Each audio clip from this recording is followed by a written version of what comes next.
नमस्कार। सीआरटी कक्षा 1 गणित पाठ्य पुस्तक पर आधारित इस प्रशिक्षण के 10वें दिन आप सभी का मैं डॉक्टर नीतू और मेरी पूरी टीम राज्य शिक्षा संस्थान उत्तर प्रदेश प्रयागराज से आप सभी का स्वागत करते हैं।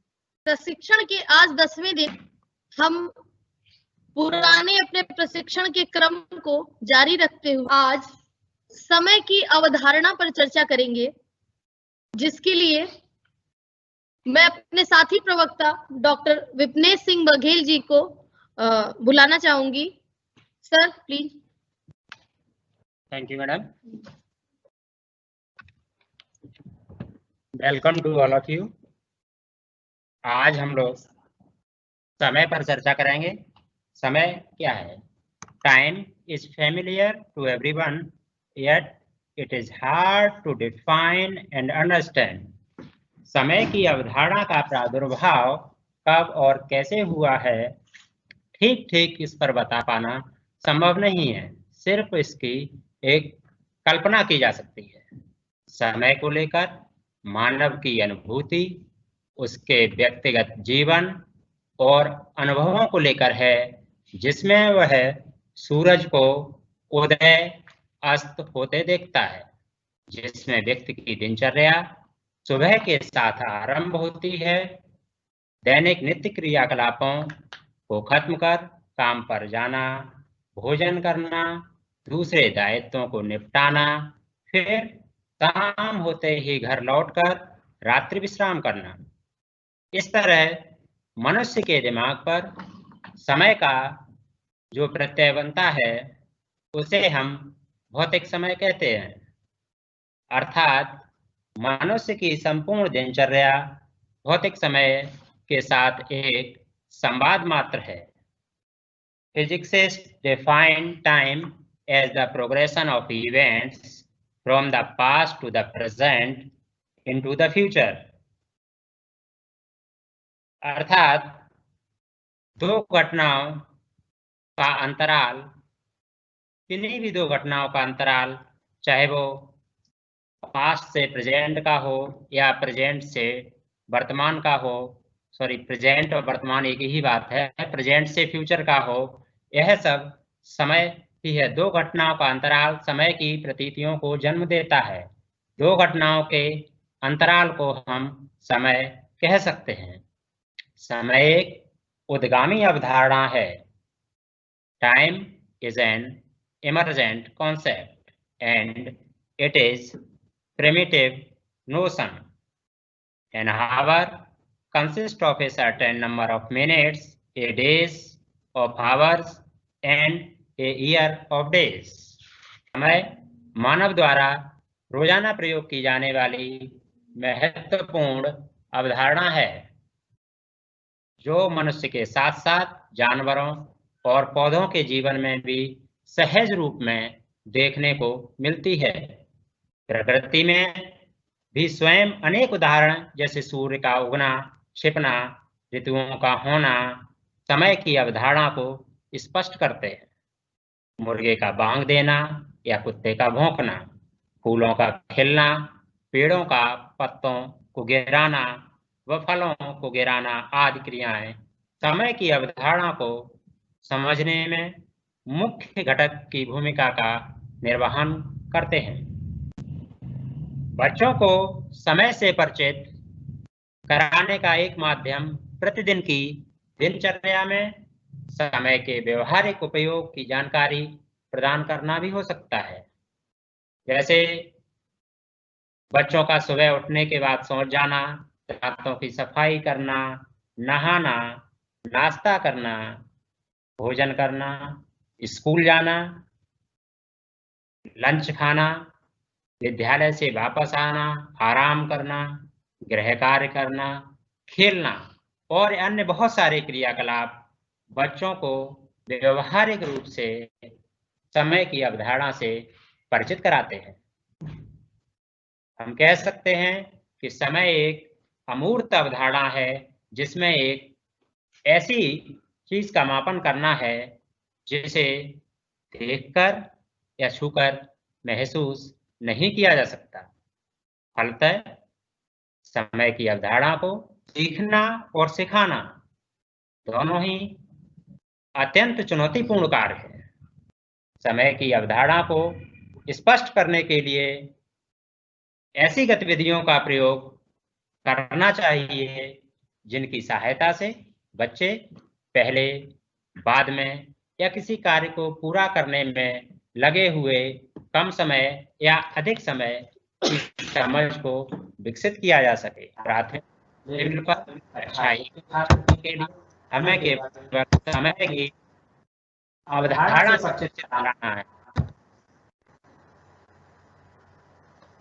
इसके लिए कक्षा 1 के छात्रों के लिए हमारे उद्देश्य कुछ इस प्रकार से हो सकते हैं। समय से संबंधित शब्दावली, सुबह, दोपहर, रात, आज, कल, कम समय, अधिक समय को समझना एवं उनका दिनचर्या में प्रयोग करना सीख सकें। अपने विद्यालय की दिनचर्या के क्रियाकलाप का क्रम निर्धारण कर सकें, उन्हें सीख सकें। दिन में घटित होने वाले क्रियाकलापों के संबंध में बात या पहले जैसे शब्दों का प्रयोग कर सकें। किसी भी घटना के घटित होने को बीते हुए कल, आने वाले कल से जोड़कर उनको क्रमबद्ध कर सकें, उनके क्रम को निर्धारित कर सकें। बच्चों के मध्य समय की गणितीय या मानक अवधारणा का समावेशन करना भी हमारा उद्देश्य होगा।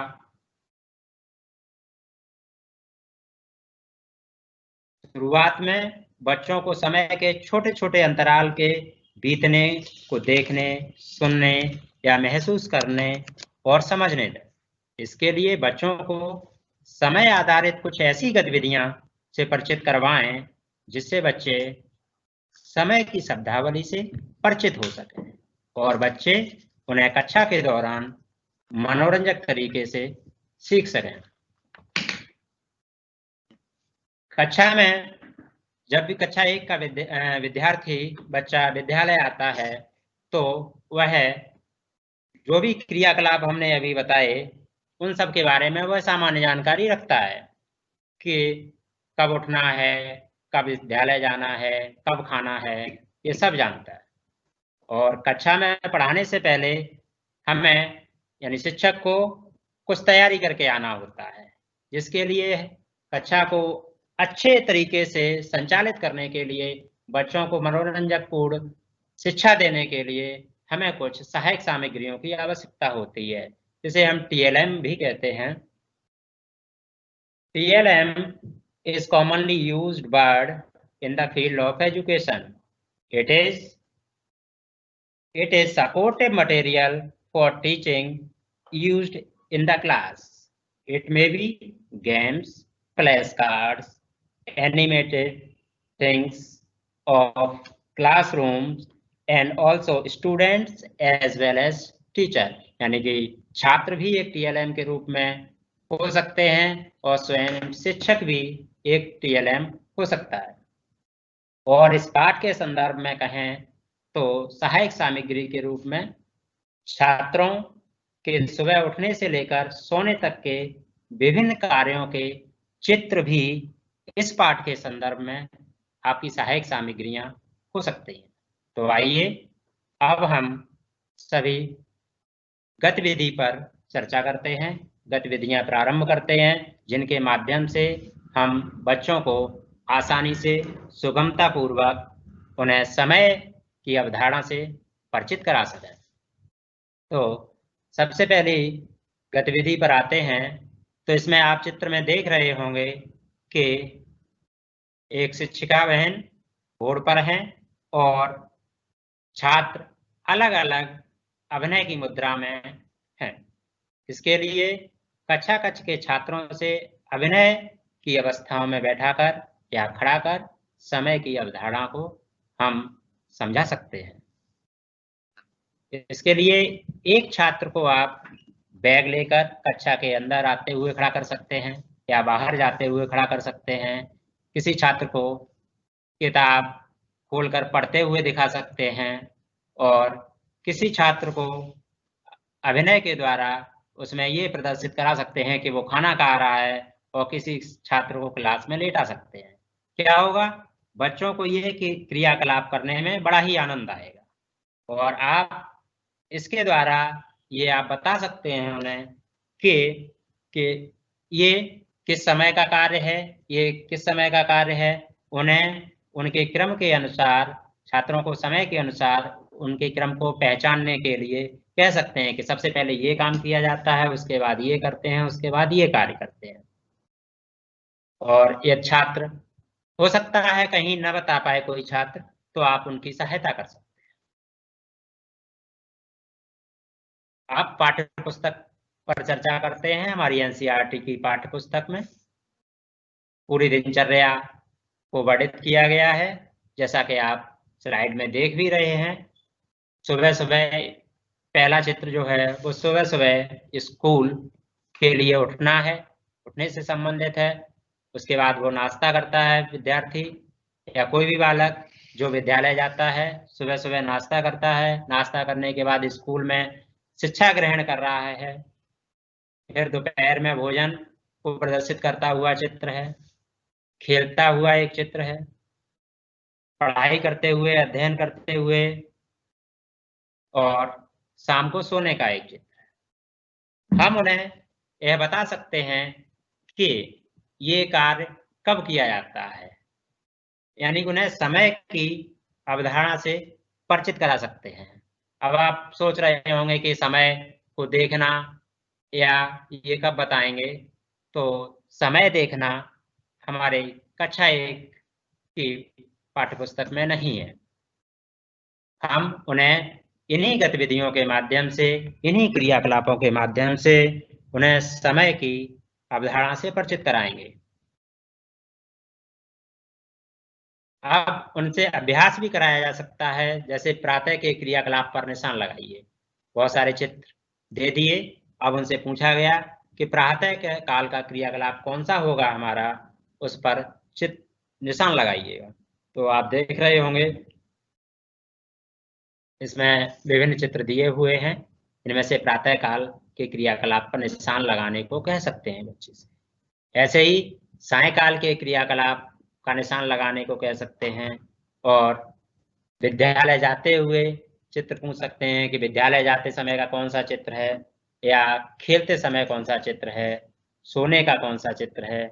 इस तरह से उनसे पूछ सकते हैं।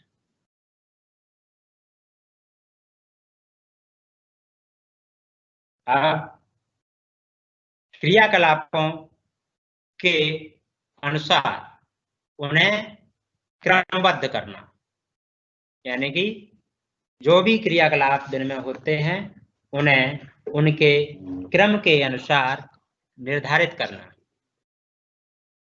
जैसे इसमें आप बहुत सारे चित्र देख रहे हैं, तो आप इनमें से कौन से क्रम में कौन सा चित्र आएगा, यह हम छात्रों से पूछ सकते हैं कि हम उनका क्रम निर्धारण समय के अनुसार उनका क्रम निर्धारण कैसे करेंगे। तो छात्र जब इसका क्रम निर्धारण करें तो शिक्षक को चाहिए कि वह उनके निर्धारण को जांचे और देखता रहे, साथ ही साथ उन्हें बताता रहे कि किसके बाद कौन सा चित्र आएगा। इस बात पर शिक्षक ध्यान दें। अब एक अन्य गतिविधि है चित्रों की सहायता से या चित्रों को पहचानना सीखना। इसमें देख रहे हैं कि कक्षा शिक्षण के दौरान शिक्षक या शिक्षिका बहन बहुत सारे क्रियाकलापों के चित्रों को एक डिब्बे में रखेंगे। डिब्बे में रख दें। डिब्बे में रखने के बाद किसी भी छात्र को बुलाएं और उनसे कहें कि इनमें से कोई सा 2 चित्र कोई से 2 चित्र निकालिएगा। 2 चित्र निकालेगा, बच्चा बड़ी उत्सुकता के साथ आएगा और उनमें से 2 चित्र निकालेगा। निकालने के बाद आपका कार्य होगा किसी दूसरे बच्चे से उन चित्रों के बारे में जानकारी प्राप्त करना कि वह किस समय को प्रदर्शित करने वाला चित्र है, वह कौन से समय का चित्र है। जो चित्र निकालेगा और उसके समय को बताएगा कि ये सुबह का है या शाम का है या दोपहर के क्रियाकलाप को प्रदर्शित कर रहा है या पढ़ते समय है। इस तरह से बच्चों को हम समय के बारे में बता सकते हैं, समय की अवधारणा से परिचित करा सकते हैं और बच्चा चित्रों को देखकर यह बता पाने में समर्थ हो सकेगा कि यह किस समय का चित्र है। इस प्रक्रिया को अपनाना छात्रों के बौद्धिक विकास में सहायक होगा। वो दिमाग पर दबाव डालेंगे और यह सोचने को मजबूर होंगे या वो उसे याद कर सकेंगे, बता सकेंगे कि यह चित्र सुबह का है या दोपहर का है। अब एक अन्य गतिविधि है समय की रेलगाड़ी। समय की रेलगाड़ी में आप देख रहे हैं चित्र में प्रदर्शित हो रहा है कि इंजन और डिब्बे। इंजन पर एक छात्र पढ़ता हुआ प्रदर्शित हो रहा है और उससे पीछे विद्यालय जाते हुए, नहाते हुए और ब्रश कर रहा है। तो इस तरह की रेलगाड़ी जैसी गतिविधियां अगर पोस्टर आप छात्रों को दिखाएंगे तो छात्र चूंकि कार्टून देखने में ज्यादा दिलचस्पी लेते हैं, इसलिए वह इन्हें देखकर अवश्य ही प्रसन्न होंगे। आप देखिएगा, अब उनसे पूछ सकते हैं। हालांकि यहाँ क्रम का निर्धारण किया गया है कि सबसे पहले बच्चा सुबह ब्रश करेगा, ब्रश करने के बाद नहाएगा, नहाने के बाद विद्यालय जाने का क्रियाकलाप चित्र है, उसके बाद विद्यालय में पढ़ने का चित्र है। तो आप उनसे पूछ सकते हैं कि इनमें से पहला कौन सा है, दूसरा कौन सा है, और बच्चा यह बता सकता है कि सुबह के लिए इसमें कौन सा डिब्बा सुबह की घटना को इंगित करने वाला कौन सा डिब्बा है और शाम दोपहर या विद्यालय की घटना को पहले और बाद के बारे में ये बता सकेगा। घटनाओं में के संबंध में शिक्षक पहले या बाद जैसे शब्दों का बार बार इस्तेमाल यदि करेंगे तो बच्चों को गतिविधियों के माध्यम से यह सुनिश्चित हो सकेगा कि कौन सी घटना पहले की है, कौन सी घटना बाद की है। इसी तरह से प्रार्थना के बाद या प्रार्थना के समय भी उनसे बात करके कह सकते हैं कि प्रार्थना के बाद हम लोग कहानी सुनेंगे या कविता सुनेंगे या खाना खाने के बाद खेल खेलेंगे या विद्यालय आने से पहले हम सुबह नाश्ता करके आएंगे। यानी कि इससे बाद या पहले, समय के बिंदु बाद या पहले की अवधारणा को वह सीख सकेंगे। इसी तरह से एक अन्य गतिविधि भी है जिसमें हम बच्चों को समाचार सुना सकते हैं। समाचार सुनाने की गतिविधि कर सकते हैं। इसके लिए शिक्षक कहानियां सुनाने या पीछे की यानी कि पास्ट की जानकारियों को साझा कर कम समय के संबंध में बीते हुए कल, आज और आने वाले कल से परिचित करा सकते हैं। जैसे कल हमने बैट बॉल खेला था और आज हम लूडो खेलेंगे। कल हमने एक कहानी भी सुनी थी, क्या वह आपको पसंद आई थी? इस तरह से हम उनसे पूछ सकते हैं, कल हमने जो कहानी सुनी थी या जो कविता सुनी थी, क्या वो आपको पसंद आई? और आज हम लूडो खेलेंगे, क्या वह आपको पसंद आएगा? इस तरह से हम उन्हें कल, बीते हुए कल या आज के बारे में बता सकते हैं। ऐसे ही हम उनसे और भी पूछ सकते हैं या बता सकते हैं उन्हें कि आने वाले कल को हम एक नया खेल खेलेंगे। इस तरह से बच्चे जो हैं वो बीते हुए कल, वर्तमान यानी कि आज और आने वाले कल के बारे में जानकारी प्राप्त कर सकेंगे। ऐसे ही एक अन्य गतिविधि और है जिसमें दो छात्र आपको पैदल विद्यालय जाते हुए दिखाई दे रहे हैं और एक छात्र साइकिल के द्वारा विद्यालय जा रहा है। आप कह सकते हैं कि विद्यालय से आ भी रहे हैं। तो इसमें क्या है कि पैदल स्कूल जाते हुए और साइकिल स्कूल से जाते हुए चित्र दिखाकर छात्रों से यह जानने का प्रयास कर सकते हैं कि इनमें से कौन सा छात्र कम समय में या अधिक समय में विद्यालय पहुंचेगा, कौन सा छात्र कम समय में या अधिक समय में विद्यालय पहुंचेगा या विद्यालय से घर पहुंचेगा। छात्र उत्साहित होकर कम या अधिक समय में विद्यालय पहुंचने वाले या आने वाले छात्र की पहचान को प्रदर्शित करने वाले चित्र को बताने का प्रयास करेंगे। छात्र बताएगा कि सर साइकिल से पहले विद्यालय पहुंचेंगे और पैदल देर में विद्यालय पहुंचेंगे। तो इससे क्या होगा कि कम या अधिक समय लगने की, किसी भी कार्य में कम या अधिक समय के लगने की अवधारणा का विकास होगा। इससे बता सकते हैं बच्चे कि यहाँ कम समय लगेगा और यहाँ अधिक समय लगेगा।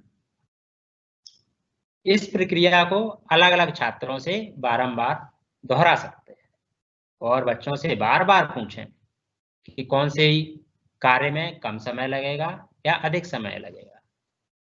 इस गतिविधि के प्रयोग से छात्र कम समय या अधिक समय की अवधारणा को समझने में सक्षम होंगे। ऐसे ही एक अन्य स्लाइड आपको प्रदर्शित हो रही है जिसमें बाल्टी में पानी भरा जा रहा है और एक बाल्टी छोटी है और नल के द्वारा पानी भरा जा रहा है। ऐसे ही दूसरी बाल्टी, दूसरा डिब्बा बड़ा है। अब आप छात्रों से यह पूछ सकते हैं या निशान लगाने को कह सकते हैं कि इनमें से कौन सा कम समय में भरेगा या कौन सा अधिक समय में भरेगा। तो छात्र मानतः बताएगा। हो सकता है कुछ छात्र जल्दी में गलत भी बता जाएं, लेकिन आपका दायित्व बनता है कि बच्चों को, छात्रों को सही बताने का प्रयास करें, जिससे कि बच्चों के मस्तिष्क में वह ठीक से बैठ सके और बच्चे उसे जीवन पर्यंत उस शिक्षा का, उस जानकारी का लाभ ले सकें। ऐसे ही एक अन्य गतिविधि ग्रामीण बच्चों के परिदृश्य से, ज्यादातर बच्चों ने, सभी ने देखा होगा कि खेतों में जुताई जो होती है उसके बहुत सारे तरीके होते हैं। इनमें से एक पुराना तरीका है बैलों के माध्यम से, हल के माध्यम से किसान खेत जोतता है, खेत की जुताई करता है। और एक दूसरा तरीका है ट्रैक्टर के माध्यम, यानी कि ट्रैक्टर से भी खेत की जुताई होती है और हल के द्वारा, बैलों के द्वारा भी जुताई होती है। इसमें भी आप छात्रों से पूछ सकते हैं कि बताओ बेटा, किसमें खेत जल्दी जोता जा सकेगा, किसके द्वारा खेत जल्दी जोता जा सकेगा, बैलों के द्वारा या ट्रैक्टर के द्वारा। तो छात्र बता देगा, बताने का प्रयास करेगा। हो सकता है एक या दो छात्र ठीक से न बता पाए, तो आप उन्हें प्रयास कर सकते हैं कि उन्हें बता सकते हैं कि ट्रैक्टर के द्वारा खेत की जुताई जल्दी हो जाएगी, यानी कि कम समय में हो जाएगी, और बैलों के द्वारा खेत की जुताई में अधिक समय लगेगा।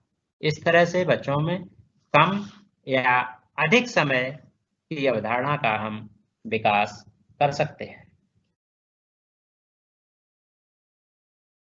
अब अगली गतिविधि है जिसमें बच्चों से विभिन्न प्रकार के क्रियाकलापों की एक्टिंग करने को कह सकते हैं। इसके लिए विभिन्न प्रकार के आप चित्र भी बच्चों को दिखा सकते हैं कि चित्र दिखाकर उनसे एक्टिविटी करवाएं, उनसे अभिनय करवाएं, चित्र दिखाकर अभिनय करवाएं। तो इसमें देख रहे हैं आप कि एक सोते हुए उठने का चित्र है, एक ब्रश कर रहा है, एक नहा रहा है, विद्यालय जा रहा है, पढ़ रहा है, खाना खा रहा है और खेल खेल रहा है। तो उनसे पूछ सकते हैं कि कौन से कार्य के बाद कौन सा कार्य किया जाता है।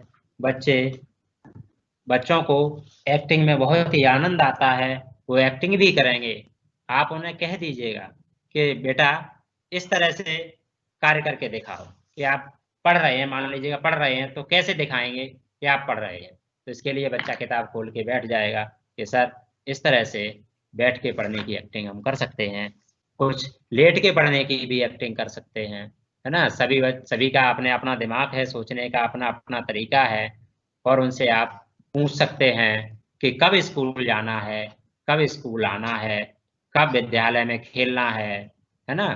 और कब विद्यालय में खाना खाना है, कब कौन सी क्लास चलेगी। इस तरह से बच्चों से उनसे समय की अवधारणा, बच्चों के अंदर समय की अवधारणा का विकास कर सकते हैं, उनसे सीख सकते हैं, उन्हें सिखा सकते हैं। ऐसे ही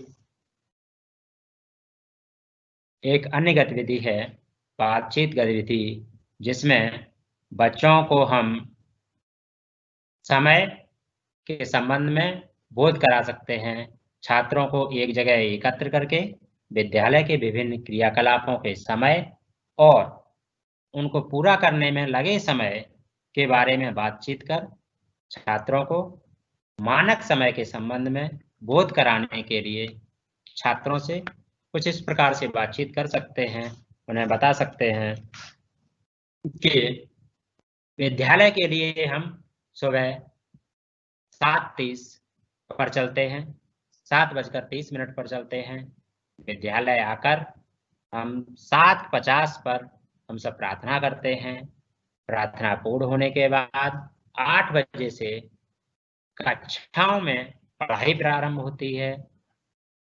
प्रार्थना पूरी होने में लगा समय लगभग 10 मिनट है। खाने की छुट्टी 10:30 पर होती है। इस तरह से हम बच्चों के मध्य समय के बारे में बातचीत कर सकते हैं। शिक्षक बातचीत में लगातार बार बार समय व समय बीतने का उल्लेख कर समय की मानक अवधारणा से परिचित करा सकते हैं। इसी तरह से एक अन्य गतिविधि है प्रदर्शनी घड़ी का चित्र। इसके लिए क्या करें, आप कक्षा में एक बोर्ड पर घड़ी बना दें और उसमें घंटे व मिनट की सुइयां बनाएं। छोटी सुई, सेकंड वाली सुई न बनाएं जिससे कि उन्हें कंफ्यूजन क्रिएट हो। आप केवल 2 सुइयां बना सकते हैं, घंटे और मिनट की, और बच्चों को घंटे और मिनट की सुइयों से परिचित कराएं। उन्हें बताएं कि बेटा ये सुई घंटे की सुई है, ये सुई मिनट की सुई है। हमें समय देखना नहीं बताना है, हमें समय देखने के लिए जो भी महत्वपूर्ण बिंदु हैं उन्हें बताना है। अभी इस स्तर पर केवल हमें समय देखने के लिए जिनकी भी आवश्यकता होती है उनसे परिचित कराना है। आप उन्हें मिनट और घंटे की सुई से परिचित कराएं और प्रारंभिक स्तर पर घंटे की सुई को घुमाकर और मिनट की सुई को 12 पर फिक्स कर समय की मानक अवधारणा से परिचित कराएं। यानी कि पहले आपने मिनट की सुई को 12 पर कर लिया और घंटे की सुई को 3 पर कर लिया, तो आप बताएं उन्हें कि बेटा यहाँ 3 बजता है। ऐसे ही घंटे की सुई को आप अलग अलग संख्याओं पर, अलग अलग स्थानों पर घुमाकर उन्हें उससे परिचित कराएं, समय के बारे में परिचित कराएं। ऐसे ही एक अन्य गतिविधि है जिसमें बच्चों को ही घड़ी बनाना है। यानी कि इसमें हम क्या कर सकते हैं कि घड़ी के अनुसार, जैसे घड़ी डायल होता है, घड़ी का डायल होता है घड़ी का डायल होता है, तो वैसे ही ये गोल चक्कर में बच्चों को बिठा लें, बच्चों को गोल चक्कर में बिठा लें और बिठाने के बाद उनके हाथों में अंक वाले फ्लैश कार्ड दे दें और बीच में केंद्र बिंदु को दर्शाने के लिए एक छात्र को बीच में बैठा दें और बैठाने के बाद एक छात्र को जिस छात्र की लंबाई थोड़ी ठीक हो, क्योंकि आप जानते हैं घड़ी की मिनट वाली सुई बड़ी होती है और घंटे वाली सुई छोटी होती है, तो एक बड़े छात्र को केंद्र बिंदु से किसी भी अंक की तरफ लेटा सकते हैं और छोटे छात्र को किसी दूसरे स्थान पर लेटा सकते हैं और छात्रों को बता सकते हैं कि घड़ी इस प्रकार से होती है, इसमें छोटी वाली सुई होती है वो घंटे को दर्शाती है और बड़ी वाली सुई मिनट को दर्शाती है। इस तरह से छात्रों में समय की अवधारणा से आप छात्रों को परिचित करा सकते हैं और बच्चे बिल्कुल ही इस गतिविधि में बहुत ही आनंद के साथ समय की अवधारणा को सीखेंगे। ऐसे ही एक अन्य गतिविधि है कैलेंडर गतिविधि। इसमें हम केवल कैलेंडर को दिखाकर ये बताएंगे कि, क्योंकि ज्यादा जानकारी नहीं देनी है इस स्तर पर केवल हम उन्हें यह बताएंगे कि आज ये तारीख है, कल ये थी या कल ये होगी, केवल इतना परिचय कराएंगे कि कल ये आज कौन सा दिन है। बच्चों से पूछ सकते हैं, उन्हें बता सकते हैं आज कौन सा दिन है, तो बच्चा बता देगा, ठीक है ना। आज ये दिन है, नहीं बता पाता है तो आप बताएंगे। उसके बाद कल कौन सा दिन था ये पूछ सकते हैं, तो वह भी बच्चा बताएगा। नहीं बता सकता है तो आप बता देंगे, क्योंकि उससे क्या होगा, कल, आज और आने वाले कल की अवधारणा का विकास आप कर सकते हैं बच्चों के अंदर। ऐसे ही बच्चे को, चूंकि 6 वर्ष का बच्चा आपकी कक्षा 1 में आता है, तो आजकल बच्चों के जन्मदिन मनाने का भी प्रचलन बहुत है। तो उसमें क्या कर सकते हैं आप कि बच्चों से कह सकते हैं कि आप अलग अलग प्रत्येक बर्थडे की अलग अलग चित्र लेके आइएगा, या आप लेके जाइएगा, किसी भी बच्चे के बर्थडे के चित्र लेके जा सकते हैं कि ये प्रथम वर्ष के बर्थडे का चित्र है, ये द्वितीय वर्ष का है, ये तृतीय वर्ष का है। ऐसे ही अलग अलग चित्र लेके जा सकते हैं और बच्चों को दिखा के उन्हें इस अवधारणा का विकास करा सकते हैं कि ये प्रथम वर्ष का है, इसमें आप इतने छोटे थे, यानी कि क्या हुआ, वहां समय का विकास हो रहा है, समय के बढ़ते हुए क्रम में आपका विकास हो रहा है ना। तो आप वहां बता सकते हैं बच्चे को कि समय की तस्वीरें देखकर बच्चा वह सीख सकता है, अलग अलग तस्वीरें देखकर बच्चा यह सीख पाएगा कि ये छोटे का है, ये अधिक समय के बाद है, ये उसके बाद है। इससे बच्चों के अंदर समय की अवधारणा का विकास होगा। और कक्षा शिक्षण के बाद हमारा जो प्रत्याशित परिणाम होगा, यानी बच्चे क्या सीख पाए होंगे क्लास के दौरान, है तो उसमें क्या है कि छात्र समय से जुड़ी हुई सामान्य शब्दावली को समझने में सक्षम हुए हैं। जो भी शब्दावली है कम समय की या अधिक समय की, किसी भी कार्य को लगे हुए कम समय या अधिक समय की शब्दावली को वो समझ पाए हैं। विद्यालय में होने वाले क्रियाकलापों के क्रम को बताने में समर्थ हुए हैं। विभिन्न घटनाओं के लिए बाद या पहले जैसे शब्दों का प्रयोग करना जान गए हैं। अधिगम प्रक्रिया के बाद छात्र किसी भी कार्य के दिन को बीते हुए कल या आने वाले कल से जुड़ाव करना सीख लेते हैं। क्वेरी आ रही है कि कैलेंडर एक्टिविटी को रिपीट करना है, तो इसमें मैं आपको बताना चाह रहा हूं कि कैलेंडर एक्टिविटी, आप कैलेंडर को दिखाकर बच्चे को ये पूछ सकते हैं कि आज कौन सा दिन है और दिन के अनुसार कौन सी तिथि है। ये आप कैलेंडर को दिखाकर बच्चों से पूछ सकते हैं, उन्हें बता सकते हैं। ऐसे ही वहां ये पूछ सकते हैं कि कल कौन सा दिन था या कौन सी तारीख थी, या आने वाले दिन में कौन सी तारीख होगी। इस तरह से हम कैलेंडर का प्रयोग समय को बताने में कर सकते हैं। हम कह सकते हैं कि मानव जीवन में प्रयोग की जाने वाली एक महत्वपूर्ण अमूर्त अवधारणा समय को सीखने के चुनौतीपूर्ण कार्य को गतिविधियों के माध्यम से सुगम बनाने का यहाँ प्रयास किया गया है। कक्षा शिक्षण के बाद छात्र समय की अवधारणा का अपने दैनिक जीवन में प्रयोग करने में समर्थ हो सकेंगे। वह इस बात का भी पता करने में समर्थ होंगे कि समय के अनुसार कौन सा कार्य कब होता है। प्रकृति में होने वाली विभिन्न घटनाओं में समय की अवधारणा को समझने में सक्षम होंगे तथा छात्रों का बौद्धिक मानसिक विकास भी होगा। धन्यवाद।